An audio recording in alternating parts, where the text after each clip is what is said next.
Assalamualaikum warahmatullahi wabarakatuh. Perkenalkan, nama saya Siva Lubna Salma dari Prodi Psikologi 2020. Nah, video ini bertujuan untuk memenuhi tugas salah satu mata kuliah Al-Quran dan Ilmu Jiwa. Nah, di sini itu saya akan membahas sedikit mengenai psikologi Islam sebagai pendekatan alternatif. Nah, di sini ada beberapa subbab materi. Nah, untuk mengetahuinya silakan simak video ini ya. Nah, pertama kita akan membahas mengenai apa itu psikologi Islam. Menurut Profesor Zakiyah Daraja, psikologi Islam adalah ilmu yang berbicara tentang manusia, terutama kepribadian manusia yang bersifat filsafat, teori, metodologi, dan pendekatan problem dengan didasari sumber-sumber formal Islam, yaitu Al-Quran dan Hadis, serta akal, indera, dan intuisi. Nah, dari pengertian tadi, psikologi yang dibangun ini bercorak atau memiliki pola pikir sebagaimana yang berlaku pada tradisi keilmuan dalam Islam, sehingga dapat membentuk aliran tersendiri yang unik dan berbeda dengan psikologi kontemporer pada umumnya, yang terikat pada kerangka ontologi, epistemologi, dan aksiologi dalam Islam itu sendiri. Lalu selanjutnya ada ruang lingkup psikologi Islam. Nah, perbedaan antara psikologi kontemporer dengan psikologi Islam terletak pada rumusan konsep manusia dan dalam pendekatannya. Psikologi kontemporer itu semata-mata menggunakan kemampuan intelektual untuk menemukan dan mengungkapkan asas-asas kejiwaan. Sementara pada psikologi Islam mendekatinya dengan memfungsikan akal dan keimanan sekaligus. Jadi ruang lingkup psikologi kontemporer itu terbatas pada 3 dimensi, yaitu dimensi fisik biologi, dimensi kejiwaan, dan sosiokultural. Sementara psikologi Islam juga mencakup dimensi kerohanian, dimensi spiritual, suatu wilayah yang menjadi pantangan dan tidak pernah disentuh oleh psikologi kontemporer karena memang perbedaan landasan. Nah, jadi psikologi Islam itu akan mengkaji jiwa dengan memperhatikan keadaan badan manusia sebagai cerminan jiwa. Nah, psikologi Islam itu bertujuan menjelaskan bagaimana dengan memulai firman Tuhan tentang manusia, sebab dalam diri manusia itu terdapat kompleksitas yang hanya Tuhan yang tahu dan mampu memahami dan menjelaskannya gitu.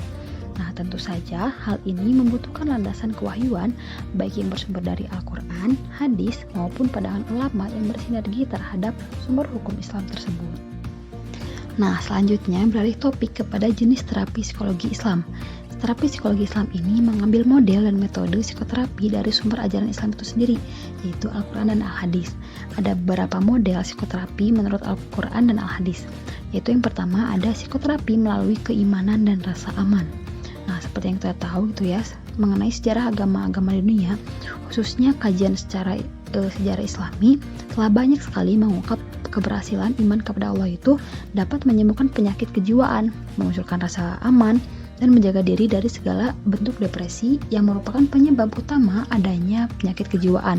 Nah, seperti dalam Al-Quran yang telah digambarkan secara gamblang, bagaimana iman kepada Allah itu bisa mendatangkan rasa aman dan ketenangan dalam diri orang yang beriman.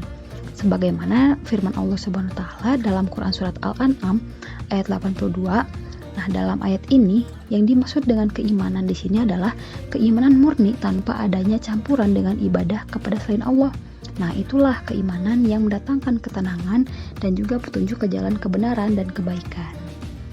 Yang kedua ada psikoterapi dengan ibadah. Nah, seperti yang kita tahu, menunaikan ibadah yang telah diwajibkan oleh Allah seperti sholat, zakat, puasa, haji, ataupun ibadah-ibadah sunnah seperti zikir, doa, dan tilawah Al-Quran itu mampu membersihkan jiwa. Nah, ini tuh sudah tertulis sebagaimana firman Allah Subhanahu wa taala dalam Quran surat Az-Zumar ayat 22 yang dapat teman-teman baca di slide ini, yaitu mengungkapkan bahwa menunaikan ibadah itu merupakan salah satu cara untuk menghapus dosa dan memperkuat ikatan seorang mukmin kepada Allah Subhanahu wa taala yang ditampilkan dengan selalu melaksanakan segala yang diperintahkan oleh Allah dan menjauhi segala yang dilarang oleh Allah Subhanahu wa taala. Nah, dengan ini semua, maka akan muncul rasa pengharapan kepada Allah agar Allah dapat mengampuni segala kesalahannya dan semakin mantap untuk menggapai surga Allah Subhanahu wa taala. Nah, yang terakhir ada psikoterapi dengan kesabaran. Sabar itu adalah suatu penyebab datangnya keberuntungan, yaitu sebagaimana yang dijelaskan oleh firman Allah Subhanahu wa taala pada surat Al-Imran ayat 200 yang mana menjelaskan bahwa sabar dan sikap saling mengingatkan itu masuk dua hal yang masuk dalam cakupan ibadah dan juga cakupan hubungan interaksi manusia dengan sesamanya. Nah, sabar ini memiliki faedah yang besar dalam mendidik jiwa dan menguatkan kepribadian muslim sehingga menambah kekuatannya untuk memukul beban kehidupan. Nah, hubungannya dengan kesehatan mental adalah kesabaran itu akan membantu setiap individu mewujudkan perilaku positif dalam kehidupan sehari-harinya. Nah, di antara perilakunya itu seperti pengendalian diri, menerima kenyataan, berpikir tenang dan hati-hati, teguh pendirian dan tidak mudah putus asa, sikap tenang tidak terburu-buru, memupuk sikap memaafkan, ikhlas dan mengendalikan emosi. Nah, lalu apa sih fungsi dan tujuan psikoterapi Islam ini? Ada beberapa fungsi psikoterapi Islam. Di antaranya itu yang pertama adalah fungsi pemahaman. Nah, fungsi itu memberikan pemahaman dan pengertian tentang manusia dan problematikanya dalam kehidupan, serta bagaimana mencari solusi dari problematikanya itu secara baik, benar, dan mulia. Nah, hal ini disampaikan adalah bahwa psikoterapi Islam ini memberikan penjelasan bahwa ajaran Islam ini merupakan sumber yang paling lengkap, benar, dan suci untuk menyelesaikan masalah hidup karena memang bersumber pada Al-Quran dan Al-Hadis. Lalu yang kedua itu ada fungsi pengendalian kontrol.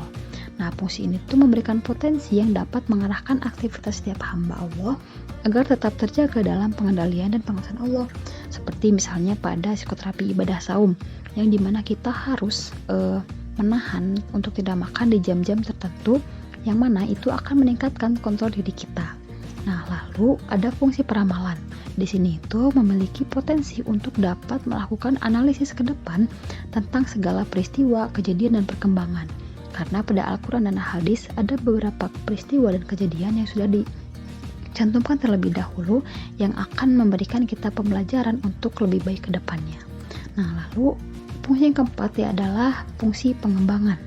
Nah, fungsi ini tuh memiliki potensi untuk mengembangkan ilmu keislaman, khususnya masalah manusia dengan segala seluk-beluknya, baik berhubungan dengan problematika ketuhanan maupun problematika kehidupannya. Nah, yang terakhir itu ada fungsi pendidikan. Nah, di sini itu memiliki potensi untuk meningkatkan kualitas sumber daya manusia, misalnya dari keadaan tidak tahu menjadi tahu, dari buruk menjadi lebih baik, dan dari yang sudah baik menjadi lebih baik lagi. Nah, adapun tujuan psikoterapi Islam ini ada 3. Yang pertama itu memberikan pertolongan kepada setiap individu agar sehat jasmaniah, rohaniah, spiritual, dan moral. Lalu yang kedua ini meningkatkan kualitas keimanan, keislaman, keisanan, dan ketauhidan dalam kehidupan sehari-hari dan nyata. Lalu yang ketiga itu ada mengantarkan individu mengenal, mencintai, dan berjumpa dengan esensi atau jati diri dan citra diri serta Sang Kholik, yaitu Allah Subhanahu wa Ta'ala. Nah, mungkin itu saja pemaparan materi dari saya. Kurang lebihnya mohon maaf. Wassalamualaikum warahmatullahi wabarakatuh.